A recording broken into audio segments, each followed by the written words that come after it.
So hello and welcome everyone, welcome to agri concept. तो आज के इस जो वीडियो में अपन बात करेंगे कि बहुत से जो स्टूडेंट्स हैं उनकी बार बार क्यूरी आ रही थी कि सर क्या जो एन.आर. सुंडा जो बेसिक एग्रीकल्चर की जो बुक है, क्या इससे हम जो हमारे जितने भी कॉम्पिटिटिव एग्ज़ाम्स है आफ्टर बीएससी एग्रीकल्चर वो क्या हम क्रैक कर सकते हैं? क्या इसी को पढ़ने से, केवल इस बुक को पढ़ने से सारे एग्ज़ाम्स क्रैक हो सकते हैं, हमारा सिलेक्शन हो सकता है? तो उन्हीं सभी के जो डाउट्स थे उनके बारे में सारी आज इसके जो वीडियो है उसके बारे में बात करेंगे। तो सबसे पहले मैं बता दूं, वीडियो को शुरू से करने से पहले मैं बता दूं कि मेरा यहाँ पे ऐसा कोई भी मकसद नहीं है कि मैं इस बुक का कोई वो कर रहा हूँ कि प्रमोशन कर रहा हूँ या फिर इसके बारे में मैं नेगेटिव बोल रहा हूँ। जो ऑथर है वो बहुत अच्छे ऑथर है बाय द वे, और बहुत ही जाने माने ऑथर है, बहुत सारी किताबें लिखी है उन्होंने और उनका एक तरीके से बहुत कंटेंट भी बहुत अच्छा है। लेकिन हम अभी बात करने वाले हैं कि इस बुक का जो पहले जो इसमें से क्वेश्चंस आते थे और उसके कंपैरिजन में अभी कितने क्वेश्चंस आते हैं, और साथ में बात करेंगे कि जो एग्ज़ाम पैटर्न चेंज हुआ है उसके हिसाब से क्या ये बुक बेस्ट है या नहीं है, या फिर इसके साथ में हमें अदर कंटेंट भी पढ़ना पड़ेगा या और कौन सी बुक पढ़नी चाहिए। तो उनके बारे में हम उसके बारे में इस वीडियो में अपन बात करने वाले हैं। तो सबसे पहले मैं बता दूं, जैसे कि आप एएफओ का एग्ज़ाम देते हो ग्रेजुएशन के बाद में, पीजी एंट्रेंस देते हो, या फिर आप देते हो जो कि फूड कॉरपोरेशन ऑफ इंडिया का होता है, जो कि यहाँ पे यहाँ पे थर्ड नाम से एक वैकेंसी आती है, मेरे को रिमेंबर नहीं आ रहा। और जैसे फूड सेफ्टी ऑफिसर का भी आप दे सकते हो, उसके अंदर भी एग्रीकल्चर आती है, एफएसओ जिसको अपन बोल सकते हैं। फांसी की आप एग्जाम दे सकते हो, या जैसे एडीओ हुआ, डबल ए हुआ, ये सभी जो एग्ज़ाम्स होती है द मोस्ट ऑफ द ये अपने ग्रेजुएशन के बाद में होती है।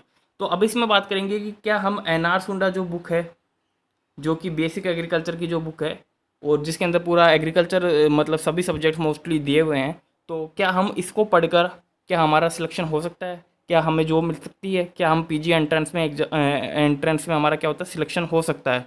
तो उनके बारे में बात करेंगे। तो सबसे पहले मैं बता दूं कि अभी जो लेटेस्ट पैटर्न हुआ है एग्ज़ाम्स में, 2 से 3 साल में अगर आप देखोगे, 2-3 साल में अगर आप देखने जाओगे तो आपको क्या देखने को मिलेगा 2 से 3 ईयर्स के अंदर, कि जो एग्ज़ाम पैटर्न है वो अभी चेंज हो गया। चेंज कैसे हो गया? मतलब पहले क्या होता था कि जो आपको क्वेश्चंस मिलते थे वो डायरेक्ट फैक्ट बेस पे आते थे। फैक्ट बेस पे मतलब कि जैसे डायरेक्ट सीट रेट पूछ लिया, या किसी स्कीम का ईयर पूछ लिया आपको, या फिर आपको पूछ लेगा कि कोई डिजीज उसका कोजल ऑर्गेनिज्म पूछ लेगा, या फिर आपको पूछ लेगा कि वेराइटीज़ पूछ लेगा, ऐसे कुछ पूछेगा। तो और अभी जो क्वेश्चन आ रहे हैं वो कैसे आ रहे हैं, जैसे आप प्रीवियस 2 से 3 साल के पेपर में पीछे जाना, उससे ज़्यादा मत जाना, क्योंकि उससे पहले फैक्ट बेस पे क्वेश्चन आते थे। चाहे वो कोई भी एग्जाम हो, जिसकी अपन ने अभी पहले बात की, उनमें से चाहे कोई भी एग्जाम हो, तो आपको मोस्टली क्वेश्चन आपको मतलब सभी किताबों से देखने को मिल जाते थे। लेकिन अभी जो आप एएफओ का क्वेश्चन देखोगे, या फिर आप प्री पीजी का एंट्रेंस का जो पीजी के लिए एंट्रेंस देते हो उसका अगर एंट्रेंस का पेपर देखोगे, या फिर आप एएफओ का देख लो, या फिर आप नाबार्ड का देख लो, या किसी का भी देख लो, तो आपको जो क्वेश्चंस मिलेंगे, जो अगर 100 क्वेश्चन आपके एग्जाम में आ रहे हैं, तो आपको फैक्ट बेस पे क्वेश्चन मिलेंगे ओनली 20 से 30 क्वेश्चन आपको क्या मिलेंगे, फैक्ट बेस पे होंगे, जो कि डायरेक्ट मतलब रटने वाले जो क्वेश्चन हो, जिनको अपन बोल सकते हैं फैक्ट बेस पे, मतलब कि पर्टिकुलर वैरायटी पूछ रहा है, सीड रेट पूछ रहा है, या फिर फर्टिलाइजर के बारे में पूछ रहा है, उसमें फर्टिलाइजर कितना कंटेंट पाया जाता है न्यूट्रेंट का, उनके बारे में पूछ रहा है। तो वैसे आपको 100 अगर क्वेश्चन आते हैं आपके एग्जाम में, तो आपको 20 से 30 क्वेश्चन आपको वैसे देखने को मिलेंगे। तो बाकी जो फिर आपके जो बचेंगे क्वेश्चन, बाकी जो आपके क्वेश्चन बचते हैं, तो उसके अंदर क्या होता है कि जो अब बच रहे हैं आपके, मतलब 70 क्वेश्चन बच रहे हैं। अब 70 क्वेश्चन पूछेंगे तो ये आपका इजी पेपर हो गया, यहाँ तक सब कर पाते हैं। फिर इसी के अंदर से वो फैक्ट जो है, उसको फैक्ट को थोड़ा सा घुमा देगा। फैक्ट का क्वेश्चन पूछेगा, मतलब 30 क्वेश्चन ऐसे पूछ लिए, अब 20 क्वेश्चन फिर से आपको फैक्ट के पूछेगा, लेकिन वो डायरेक्ट फैक्ट का नहीं पूछेगा, उसको थोड़ा सा घुमा देगा, मतलब एक तरीके से उसको थोड़ा सा चेंज करके देगा, उससे रिलेट करके देगा। जैसे कि मोस्टली आपने ऐसा पढ़ा होगा कि मोस्टली यूरिया का जो नाइट्रोजन कंटेंट है वो सभी को पता होता है कि 46% होता है, या डीएपी का हुआ, तो वो पूछेगा आपको उस कंटेंट्स में से ही, मतलब कि न्यूट्रिएंट कंटेंट ही पूछेगा, लेकिन वो फर्टिलाइजर ऐसा देगा कि आपको थोड़ा बहुत ध्यान में नहीं हो, मतलब आपको उसको फोकस कम किया हो, तो ऐसे फर्टिलाइजर के बारे में पूछेगा। तो वो 20 से मतलब 20 क्वेश्चन लगभग उस प्रकार के होते हैं। तो ये आपका थोड़ा बहुत यहाँ पे मॉडरेट पेपर बना, जो 20 से 30 क्वेश्चन थे वो आपके ईजी आ गए।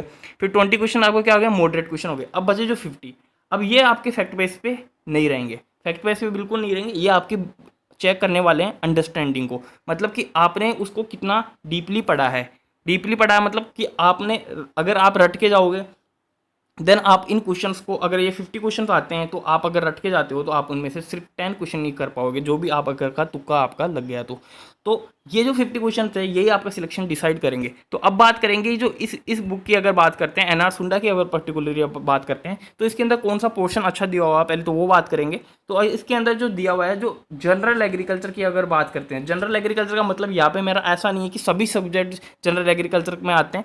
जनरल एग्रीकल्चर का मतलब जो फैक्ट बेस पे जो लगभग क्वेश्चन होते हैं, जैसे और बाकी जो से कुछ इस्टेब्लिशमेंट ईयर्स होती है, कुछ स्कीम्स हुई एक्सटेंशन की, उनकी बात कर लेते हैं, या फिर अपन बात कर ले आईआर का इस्टेब्लिशमेंट कब हुआ, ऐसा कुछ आता है, या अपन बात कर लेते हैं एपीडा का इस्टेब्लिशमेंट कब हुआ। जो ये वाले क्वेश्चन होते हैं, ये वाला पोर्शन है उसके अंदर बहुत अच्छा दिया हुआ है, तो इसके लिए आपको अदर का ही मूव करने की जरूरत नहीं पड़ेगी।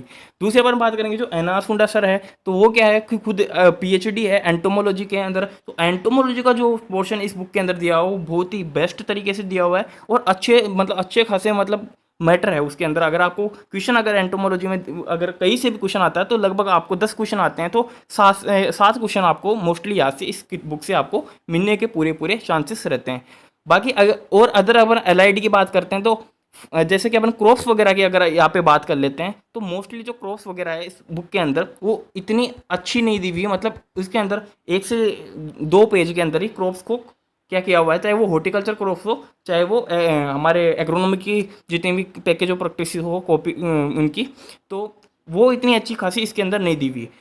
जो इसके अंदर दी हुई है वहाँ से जो आज के 3 से 4 साल पहले जो पेपर्स हो रहे थे वहाँ से क्वेश्चन आते थे, बच्चे आराम से कर पाते थे। लेकिन आजकल जो क्रॉप से क्वेश्चन आ रहे हैं ना, वो सीड रेट वाले या फर्टिलाइजर कंटेंट वाले या इरिगेशन वाले या फिर वैरायटी वाले, ये क्वेश्चन इसमें से क्या हो रहा है आजकल नहीं आ रहे, जो कि इस बुक में दिए हुए हैं। लेकिन आजकल जो क्वेश्चन पूछ रहा है, जैसे वो पूछ लेता है कि जो हमारा लॉगिंग है, लॉगिंग वाला जो कि शुगर केन के होता है, जो शुगर केन के अंदर होता है नाइट्रोजन की कंटेंट के कारण, तो वैसा क्वेश्चन पूछेगा, वैसा पूछ लेगा। या फिर आपको और भी अगर डीप जाएगा तो वो सोरगम के आपके अंदर और भी जैसे कि और कुछ डीप क्वेश्चन वो पूछ सकता है, जो कि उस बुक में से नहीं दी हो। क्योंकि एग्जामिनर के साथ अभी क्या हो रहा है कि सभी एग्जामिनर्स को पता चल गया कि बच्चे कौन कौन सी बुक पढ़ रहे हैं। उनको पता है कि मोस्टली हर बच्चे 95% या 99% में बोल सकता हूँ कि जो बच्चे एनआर सुंडा और अणु अध्ययन जो बुक है वो पढ़ के आ रहे हैं।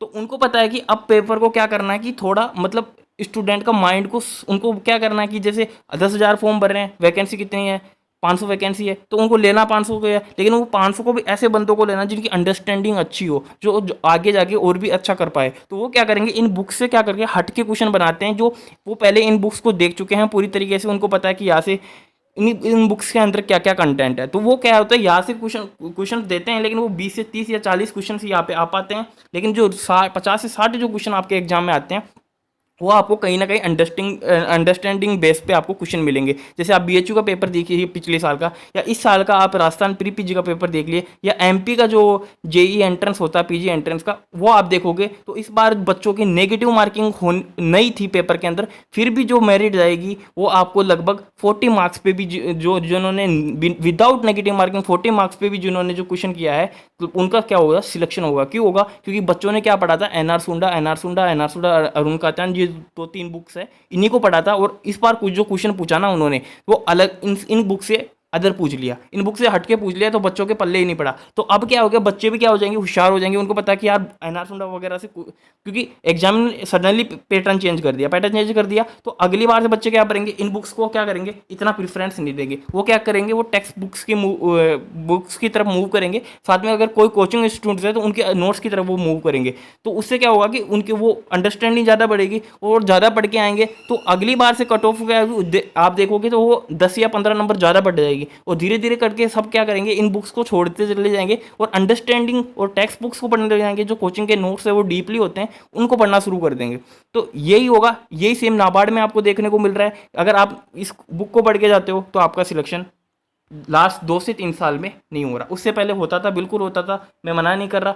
राजस्थान प्री पीजी में भी होता था, लेकिन राजस्थान प्री पीजी में भी इस बार से पेपर, आप पुराने पेपर उठा के देख लियो, आपको इन बुक्स के अंदर से क्वेश्चन बहुत ही मतलब एक तरीके से बहुत ही कम क्वेश्चन आपको यहाँ से मिलने वाले हैं। तो इसीलिए मैं आपको बोल रहा हूँ कि इन बुक्स को प्रेफरेंस दीजिए, लेकिन कब दीजिए, या तो आप एक काम कीजिए, जो टेक्स्ट बुक्स है जिनके मैं आपको नाम बताऊंगा वो आपको पढ़ लेना है, वो अलग वीडियो बना दूंगा उनके लिए कि कौन से सब्जेक्ट की कौन सी टेक्स्ट बुक्स पढ़ ली अगर आप सेल्फ स्टडी कर रहे हो या आप किसी कोचिंग से ले रहे हो। अगर कोचिंग अच्छी है, अच्छे नोट्स प्रोवाइड करवाती है, यहाँ पे मैं किसी पर्टिकुलर कोचिंग का नाम नहीं लूँगा, तो आपको अगर कोचिंग लेनी है तो आप कोचिंग की तरफ मूव कर सकते हो, या फिर यूट्यूब पर भी खूब सारे आपको कंटेंट मिलता रहेगा। खूब सारे अगर वीडियोस पढ़े हैं तो वहाँ से भी आप कंटेंट ले सकते हो। टेलीग्राम पे भी खूब सारे जैसे एंग्रू वगैरह के नोट्स वगैरह है तो वो आपको मिल जाते हैं, तो उनको रीड कीजिए।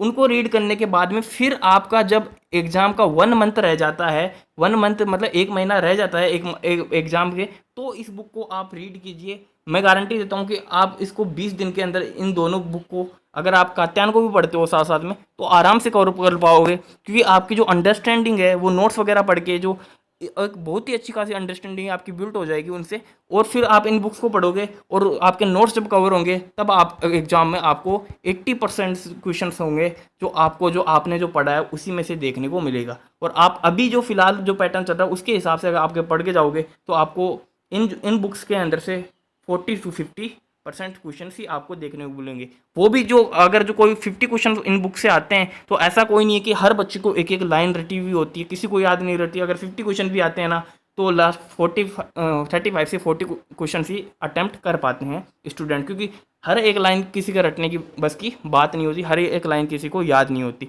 तो ऐसा होता है, तो ऐसा आपको क्या करना है, टेक्स्ट बुक्स की तरफ जाना है या फिर नोट्स की तरफ जाना है, तो वो आपके लिए ज़्यादा बेटर रहेगा। फिर इन बुक्स को पढ़ लीजिए। ये एक ऐसी बुक है जो आपको अब क्या करेगी, एक तरीके से क्विक रिवीजन में क्या करेगी, आपकी हेल्प करेगी। इससे क्या होगा कि आप बहुत ही जल्दी अपना जो आपने पहले पढ़ा है 2 से 4 महीने या 5 महीने में जो पढ़ा है उसको 1 महीने के अंदर आराम से रिवाइज कर पाओगे। और मोस्टली जो आपकी अंडरस्टैंडिंग बेस है, जो चीज़ अंडरस्टैंडिंग बेस पे वो तो आप भूलोगे नहीं कभी, और जो थोड़ा बहुत फैक्ट्स वगैरह है वो आपको यहाँ से वापस रिवाइज हो जाएंगे। तो इससे क्या होगा कि आप अच्छा खासा एग्जाम में स्कोर कर पाओगे। और लेटेस्ट यही हो रहा है कि आजकल सभी लोग कोचिंग कर रहे हैं, मोस्टली ज़्यादातर बच्चे, या फिर वो अपने खुद के नोट्स बना रहे हैं, या जो ग्रेजुएशन में जो वो पढ़ के आते हैं उन्हीं को नोट्स को स्टडी करते हैं और इन बुक को सेकंड प्रेफरेंस वो देने लगे हैं। तो उसी के हिसाब से आपको देखना है, और डिपेंड करता है आपके स्टेट पे। आप भी देखिए, पुराने पेपर्स देखिए, क्या आपको यहाँ से कितने क्वेश्चंस मिल रहे हैं इन बुक से अंदर, फिर उसी के हिसाब से आप उसको क्या करें, रिव्यू करके और टेक्स्ट बुक्स की तरफ जाइए। और अगर आप टेक्स्ट बुक्स पढ़ के जाते हो तो आपकी अंडरस्टैंडिंग बहुत अच्छी होगी, कितना ही चाहे घुमा के क्वेश्चन आ जाए, कैसे भी आ जाए, लेकिन आप उस क्वेश्चन को क्या करोगे, अटैम्प्ट कर पाओगे और आपका सिलेक्शन श्योर है। उसमें आपको कोई भी रोक नहीं पाएगा अगर आपने अच्छी अंडरस्टैंडिंग बिल्ड कर दी। और फ्यूचर अगर आप MSc भी करते हो या फिर आप और भी आगे पढ़ते हो तो आपको एक तरीके से आप टीचिंग लाइन में भी एक अच्छी तरीके से पकड़ बना सकते हो, क्योंकि आपकी अंडरस्टैंडिंग अच्छी है, क्योंकि आपने रटाया अगर आप जाओगे तो फिर मामला, अगर क्वेश्चन थोड़ा घूम गया तो वो मामला गड़बड़ा जाता है। तो उसी के हिसाब से आपको देखना है। अगले जो हमारा जो सेशन होगा उसके अंदर आपको बुक लिस्ट बता देंगे, और एक बार अरुण कात्यायन का जो रिव्यू है उसके बारे में भी बात कर लेंगे। तो ऐसी जो एग्रीकल्चर इसके बारे में बता दिया आपको। आखिरी के 1 महीने में पढ़ना है, पहले आपके कॉन्सेप्ट सारे बिल्ड करना है, और ये क्विक रिवीजन के लिए बहुत अच्छी बुक है। ऐसा नहीं है कि बुक खराब है, ये पहले बहुत सारे क्वेश्चन आते थे, लेकिन अब एग्जामिनर्स को सबको पता चल गया कि बच्चे क्या पढ़ के आ रहे हैं, तो वो हटके क्वेश्चन देते हैं। उनको क्या है, अंडरस्टैंडिंग जिन बच्चे की अच्छी होगी उन बच्चों को सिलेक्ट करना है। तो उसी के हिसाब से आपको क्या करना है, उसी के हिसाब से अपने आप को तैयार करना है, उसी के हिसाब से आपको सिलेक्शन अगर लेना है तो उसी के हिसाब से आपको पढ़ना है। तो बुक लिस्ट आपको मैं बता दूंगा, अगर आप सेल्फ स्टडी कर रहे होते हैं या फिर आप अच्छी कोचिंग में अगर आप जा रहे हो तो आपको फिर ऐसे कोई मतलब फिर तो आपको बुक्स रीड करने की ज़रूरत ही नहीं है। और मैं मोस्टली प्रेफर करूँगा कि आपको खुद के नोट्स अपने अच्छे खुद बनाएंगे तो आपके लिए बहुत ही अच्छा रहेगा। इन फ्यूचर अगर आप कोई भी एग्जाम देते हो, अगर आपने अच्छी टेक्स्ट बुक से पढ़ा है और खुद के नोट्स बनाए तो आप कितने ही एग्जाम दे लो, फिर उसके बाद में सभी एग्जाम्स आपके धीरे धीरे सारे क्लियर होंगे। ऐसे नहीं कि आप एक एग्जाम क्लियर करोगे दूसरे एग्जाम में रुक जाओगे, चाहे फिर वो कैसा ही क्वेश्चन आ जाए या कैसे ही मतलब एग्जाम कितना ही टफ हो कितना ही हार्ड हो, तो आपके लिए बहुत ईजी होगा और आपका सिलेक्शन श्योर होगा। तो ऐसे ही वीडियोज़ के लिए चैनल को सब्सक्राइब कर ले, और जो मेरे यूट्यूब सेशंस हो रहे हैं उनको भी देखे। आप सोशल साइंस पर हो रहे हैं, एक्सटेंशन पर भी और सीट साइंस के भी हो चुके हैं लगभग और भी वहाँ पे ऐड हो रहा है। और साथ में जो टेलीग्राम चैनल है उसको भी ज्वाइन कर ले, वहाँ पे डेली बेसिस पे आपको क्विज होते रहेंगे, और जो सेशंस होते हैं उनका भी आपको PDF मिलता रहेगा। ये सारे सेशंस फ्री है आपके लिए। और बार बार मैं आपको स्ट्रेटजी वगैरह भी वो आपको मैं आपके साथ शेयर करता रहूँगा। तो इसी के साथ इस वीडियो को एंड करेंगे। धन्यवाद। जय हिंद, जय भारत।